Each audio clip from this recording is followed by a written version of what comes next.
점점 갈수록 시간이 갈수록 강도가 세지고 빈도가 언제까지? 예수님이 지상 재림할 때까지 7년 대화단이 끝날 때까지 이 재앙이 계속될 거라고. 갈수록 심해질 것이다. 가뭄도 갈수록 심해질 것이고. 근데 요즘 뭐 예년 같지 않잖아요. 햇볕이 장난이 아니죠. 햇볕이 사람을 해칠 것 같은 느낌이 들어요. 선글라스를 끼지 않으면 뭐 나가서 활동하기 힘들 정도로 눈이 아파가지고. 재난의 시작입니다. 이 재난의 시작, 거기서 이 재난은 여러분 그 산통이라고 표현되어 있어요. birth pain. 그 여자들이 아기를 낳을 때는 시간이 지나갈수록 애가 태어나기 그 직전까지 그 산통이 잦아지고 강도가 세집니다. 전 애기를 낳지 않아가지고 좀 잘 모르겠지만 그렇다고 합니다. 그래요? 네, 그런 겁니다. 거기서 정확하게 birth pain이라고 표현되어 있어요. 원어를 보면. 이 요즘 것처럼 비 한 번 오면 관측이래. 뭐 지진이 나도 뭐 관측이래. 뭐 가뭄이 있어도 관측이래. 비가 한 번 오고 나면 다 관측이래. 최대. 올해도 그런 소리 많이 듣게 될 겁니다. 지난 겨울에도 많이 들었죠? 눈이 왔는데 관측이래. 이전에는 경험하지 못했던 그런 재난들이 우리에게 닥쳐오고 있다는 거예요. 여러분 이게 뭔가 주님 오시는 발자국 소리고 이미 종말의 타임테이블이 돌아가기 시작했다. 시계가 돌아가기 시작했다. 그리고 점점 가까워지고 있다. 나이아가라 폭포, 여러분 처음에는 그 물결이 잦아지다가 폭포 떨어지기 직전 점점 물살이 세져가지고 나중에는 거슬러 오를 수 없는 상태까지 이르듯이 극한까지 가는 겁니다. 그 전에 여러분 휴거 되시길 바랍니다. 구원의 자리에 설 수 있게 되길 바랍니다. 빨리 열심히 신앙생활 하세요. 성경 좀 열심히 보시고 믿음의 확신이 없으면 믿음은 들으면서 난다고 했으니까 성경부터 열심히 봐요. 집에 가서 요한복음 보시고 로마서 보시고. 요한계시록이 무서운 책이에요. 앞으로 보십시오. 7년 동안 일곱인, 일곱나팔, 일곱대접. 팀 라이에라고 레프트 비하인드 쓴 그 양반이 쓴 책이 있어요. 랩소라고 휴거에 관한 책인데 거기 보니까 그 얘기 하더라고요. 7년대 환란 때 3년 반으로 나눠지는데 처음 3년 반의 기간 동안에 일곱인과 일곱나팔의 재앙이 이 땅에 쏟아지게 되는데 그렇게 되면 지구상에 존재하는 50%의 인구가 죽을 것이다. 그리고 그 가운데 전체 인구 가운데 한 4분의 1 정도가 크리스찬 환란 성도입니다. 예수 믿고 회개한 환란, 그 7년대 환란의 기간 동안에 그들이 대부분 순교의 길을 가게 될 것이다. 그들이 아마 인류의 한 4분의 1 정도가 될 것이다. 그들의 숫자까지 합치면 75%의 숫자가 3년 반 안에 죽게 될 것이고 나머지 사람들은 7년대 환란이 끝날 때 대부분 다 죽게 될 것이다. 75%면 얼마입니까? 지금 60억이네. 50억 가까운 인구가 3년 반 만에 죽게 돼요. 끔찍합니다. 그것도 재난의 끝이 아니라 시작이라고 했어요. 에휴, 신앙생활 열심히 합시다. 남겨지지 않길 바랍니다. 알겠습니까? 예. 아무튼 사망과 은구의 열쇠를 가졌다라는 본문의 말씀하고 이렇게 일치하는 것을 우리가 알게 됩니다. 이처럼 부활하신 예수님, 그리고 하늘보좌 우편에 계신 예수님, 또 장차 이 땅에 오실 예수님은 낮고 천한 악의 모습, 아니면 힘없이 죽어가신, 십자가에 죽어가신 그 비천한 예수님의 모습이 아니라 성자 하나님으로서의 하늘의 권세와 능력을 가지고 이 땅에 찾아온다는 것을 여러분 꼭 기억할 수 있게 되길 바랍니다. 예.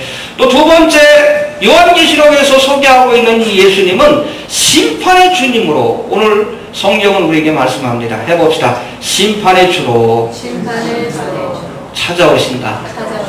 여러분 복음서에서 찾아오신 예수님은 어떠한 주로? 구원의 주로 이 땅에 오신, 그래서 우리를 구원하기 위해 십자가에 죽기까지 자신을 희생하시는 모습으로 오셨지만 요한계시록에서 찾아오시는 주님은 심판의 주예요. 무서운 분으로 오십니다. 알겠습니까?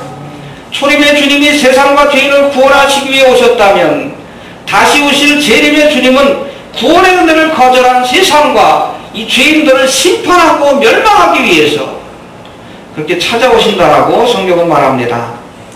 여러분, 찾아오는 목적이 달라요. 그렇죠? 그렇기 때문에 찾아오는 모습도 다릅니다. 여러분, 그렇지 않습니까? 직장 갈 때 어떻게? 양복 입고 우리가 차려입고 갑니다. 놀러 갈 때는 또 다르죠.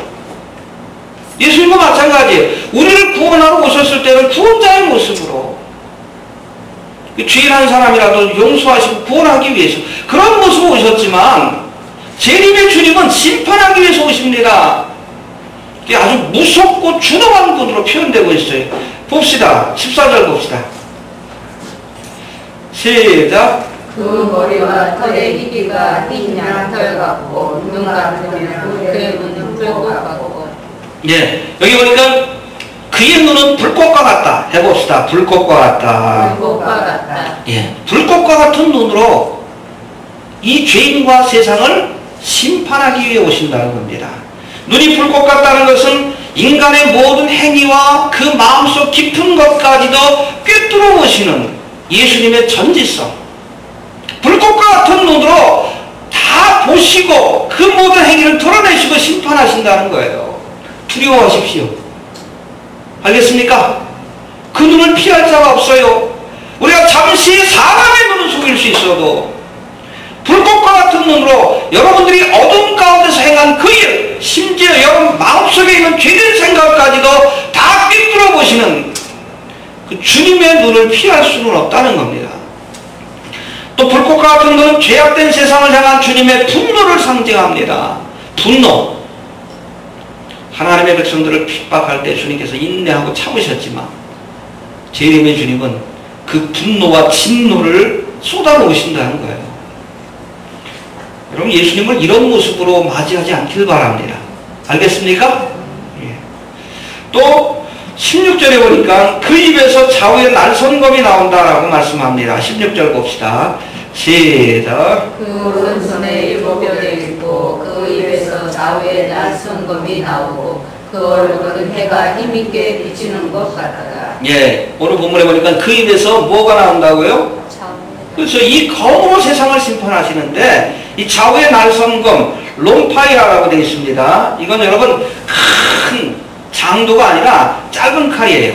그래서 이 로마의 병사들이 접근전에서 사용했던 양쪽의 날이 선 아주 작은 단검을 의미합니다. 양쪽의 날선검 아시죠? 이렇게 생긴 거. 그래서 양쪽의 날을 다 세웁니다. 우리가 보통 그 부엌에 쓰는 칼은 한쪽만 날을 세우죠. 그 양쪽의 날을 세웠다는 것은 이 로마 병사들이 쓰던 그 칼을 생각하시면 돼요. 자르기도 하고 찌르기도 하고. 긴 것이 있고 짧은 것이 있습니다. 긴 것은 일반적인 싸움을 할 때, 짧은 칼은 단거리에서 상대를 제압하기 위해서는 칼이 작아야 되니까 그 단도입니다. 롬파이어라고 했는데, 근데 그 칼의 모양이 사람의 혓바닥하고 비슷하대요. 그 입에 좌우에 날선검이 있다. 바로 그 모습을 상징합니다. 여러분, 히브리서 4장 12절에 보니까 하나님의 말씀을 좌우의 날선검이라고 이렇게 표현합니다. 예수님의 입에서 나오는 좌우의 날선검이 바로 혼과 영과 골수, 관절을 찔러 쪼개기까지 하는 성령의 검, 하나님의 말씀을 상징합니다. 요한계시록 19장 15절에도 보니까 그의 입에서 이한검, 날카로운 검이 나오니 그것으로 만국을 칠 것이다. 재림의 주님이 세상을 심판하실 때에 아마겟돈에 모여가지고 이스라엘과 하나님을 대적하는 세상 나라를 심판하실 때에 여러분 총과 칼로 하는 것이 아니라 그 입의 말씀으로 세상을 심판하신다라고 했습니다. 해봅시다. 말씀으로 심판하신다. 이 두 가지 의미가 있어요. 말씀으로 심판한다. 해봅시다. 심판의 기준이 뭡니까? 말씀이에요. 말씀. 여러분, 재판관이 재판을 내릴 때 기준이 뭡니까? 법을 가지고 해야지. 그래서 여러분, 아무리 죄를 져도 보세요. 이게 법의 맹점인데 법에서 그것을 죄라고 이렇게 기록하지 않으면 그거 여러분 재판할 수가 없습니다. 분명히 죄지만 이 법전에 그게 죄라고 이렇게 명시가 안 돼 있으면 그거 딱딱딱 유죄 처리할 수가 없어요. 마지막 때에 하나님께서 세상을 심판하실 때도 기준이 뭡니까? 하나님의 말씀이에요. 요즘 뭐 배도의 시대인데 타락한 노아의 시대와 같다라고 이렇게 성경은 말씀하는데 자꾸 동성연애가 괜찮은 것처럼